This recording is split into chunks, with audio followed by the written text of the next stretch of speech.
Welcome back friends in one more video of lecture series on test of hypothesis, and in this video lecture we will discuss dependent or paired or correlated two-sample t-test. Paired sample t-test is a parametric test. The paired sample t-test compares the mean of two measurements taken from the same individual's object or related unit. The paired sample t-test is a statistical procedure used to determine whether the mean difference between two sets of observation is 0. In a paired sample t-test, each subject or entity is measured twice, resulting in pair of observation. For example, there may be instances of the same patient being tested repeatedly before and after receiving a particular treatment.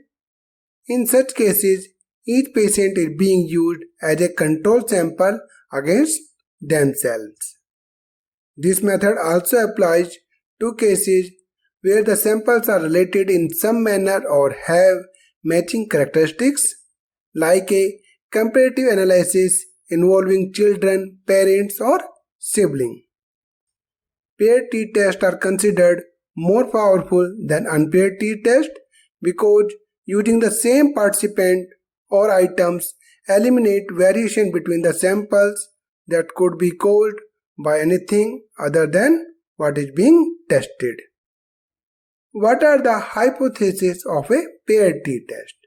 Like many statistical procedures, the paired sample t-test has two competing hypotheses, the null hypothesis and the alternate hypothesis. The null hypothesis assumes that the true mean difference between the paired sample is 0. Under this model, all observable differences are explained by random variation. Conversely, the alternative hypothesis assumes that the true mean difference between the paired sample is not equal to 0. The alternative hypothesis can take one of the sample forms depending on the expected outcome. If the direction of the difference does not matter, a two-tailed hypothesis is used. Otherwise, an upper-tailed or lower-tailed hypothesis can be used to increase the power of the test. The null hypothesis states that there is no significant difference between the mean of two groups, or H0 says that mu1 or mean 1 is equal to mu2 or mean 2, or the paired population means are equal. Or, in other words, mu1 minus mu2 is 0. On the other hand, the alternative hypothesis states that there is a significant difference between the two population mean, and this difference is unlikely to be caused by sampling error or by chance. It says that mu1 is not equal to 0, or the paired population means are not equal, or we can say that the difference between the paired population mean is not 0. Like any other t-test, there are some assumptions of paired t-test. The dependent variable is normally distributed. This is one of the most important assumptions of paired t-test. The next is the observations are sampled independently. The dependent variable is measured on an incremental level such as ratios or interval. And final assumption of a paired t-test is that independent variable must consist of two related group or matched pair. Data requirements for paired t-test. The variable used in this test is known as dependent variable or continuous test variable, which measured at two different times or for two related conditions or units. Here we should note that the paired measurement must be recorded in two separate variables, related samples or groups, that is dependent observation. The subject in each sample or group are the same. This means that the subject in the first group are also in the second group. The next requirement is random sample of data from the population. normal distribution approximately of the difference between the paired values, as well as in the data no outliers in the difference between the two related groups is also required. Your data should include two continuous numerical variables represented in column that will be used in the analysis. The two variables should represent the paired variable for each subject or row, and in case your data are arranged differently, we have to simply restructure the data to reflect this format. When I should use a paired t-test? Paired t-tests are used when the same item or group is tested twice, which is known as repeated measures t-test, and the common use can be summarized as the statistical difference between two time points, or statistical difference between two conditions, or statistical difference between two measurements, or statistical difference between a meshed pair.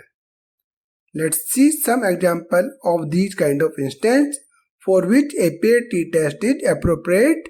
Include the before and after effect of a pharmaceutical treatment on the same group of people, body temperature using two different companies' thermometers on the same group of participants, or case control studies or repeated measures design. Suppose you are interested in evaluating the effectiveness of a company training program. One approach you might consider would be to measure the performance of a sample of employees before and after completing the program, and analyze the difference using a paired sample t-test. A measurement taken at two different times, that is pre-test and post-test score, with an intervention administered between the two time points. Next example is the measurement taken under two different conditions, for example like completing a test under a control condition and an experimental. The paired sample t-test is not appropriate for analyzing involving the following: number 1, unpaired data; number 2, comparison between more than two units; number 3, a continuous outcome that is not normally distributed; and number 4, an ordinal or ranked outcome. So what we have to do? To compare unpaired means between two independent groups on a continuous outcome that is normally distributed, we have to choose the independent sample t-test, which has been already covered in the previous video. To compare unpaired means between more than two groups on a continuous outcome that is normally distributed, we can choose ANOVA or analysis of variance. For the third case, where we have to compare paired mean for the continuous data that are not normally distributed, or the fourth case where we have to compare paired mean for ranked data, we have to choose the non-parametric Wilcox-Zone signed rank test. How we will calculate the paired sample t-test or t-value? The formula for computing the t-value and degree of freedom for a paired t-test is as follows, where d stands for difference of mean 1 and the mean 2, the average value of each of the sample size. SED stands for the standard error of the difference of the paired data value. SD stands for the standard deviation of the difference of the paired data value. N is the sample size, and n-1 will be the degree of freedom. Let's understand this with some common examples. In example 1, suppose a sample of 20 students were given a diagnostic test before studying a particular biostatistic workshop, and then again after completing the workshop. We want to find out if in general our workshop leads to improvement in the students' knowledge or skill about the biostatistics. We can use the result from our sample of students to draw conclusion about the impact of this biostatistical workshop in general. To solve this, first we have to frame the null and alternate hypothesis. Null hypothesis in this example will be the test score before and after workshops are equal, And in alternate hypothesis, we can say that there is a significant difference in the test score before and after workshop, or the scores before and after the workshops are not equal. To make it simple, let's assume x1 as the test score before the workshop, x2 test score after the workshop, and d is the difference of score.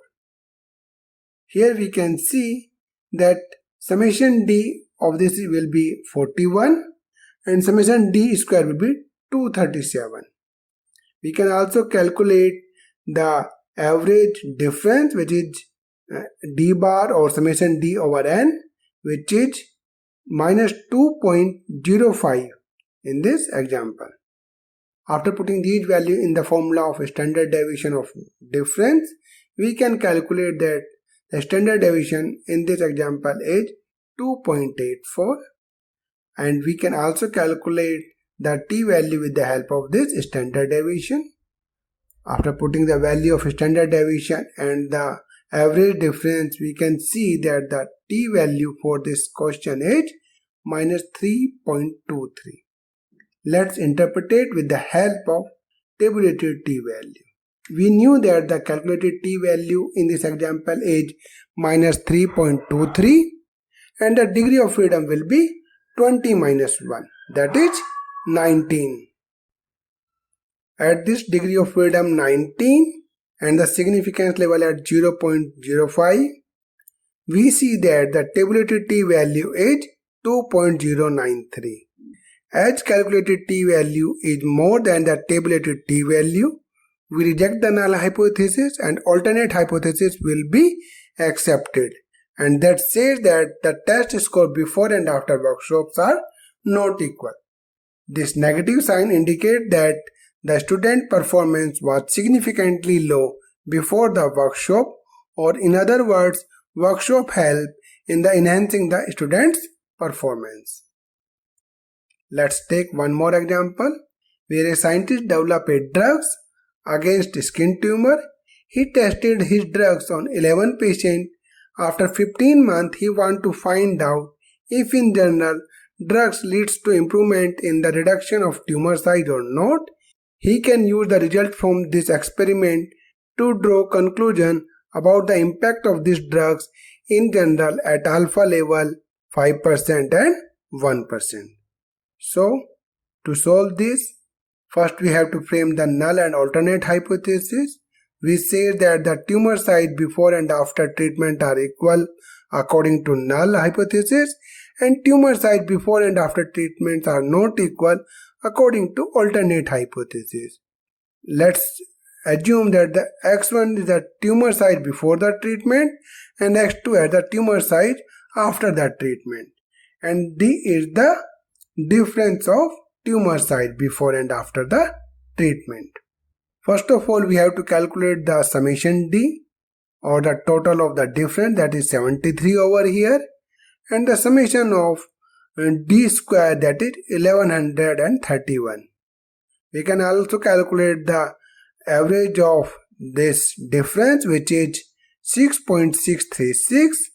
With the help of this average difference, we can calculate the standard deviation of difference.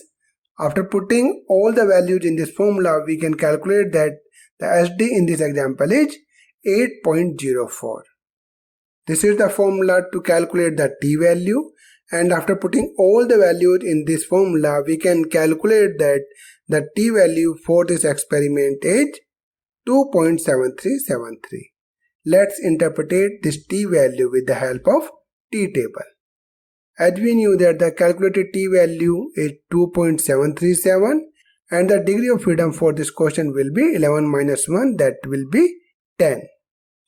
So for 10 degree of freedom and 5% alpha level, we can see that the tabulated t value is 2.228, and as calculated t value is more than the tabulated t value at 5% probability or alpha level p less than 0.05, we reject the null hypothesis and alternate hypothesis will be accepted, which indicate that the tumor size are significantly reduced after the treatment in general.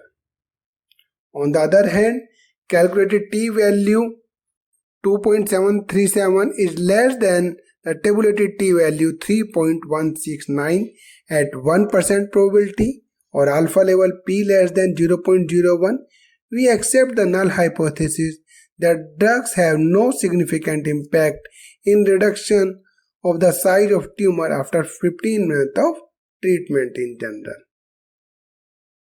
Dear friend, in the last few videos, we have discussed the different forms of t-test like one sample, independent two sample and dependent two sample t-test. In the next video, we will discuss some more type of test of significance as well as analysis of variance. Till then, like and share this video, subscribe my channel and press the bell icon to get notification from this channel. Jai Hind, bye bye.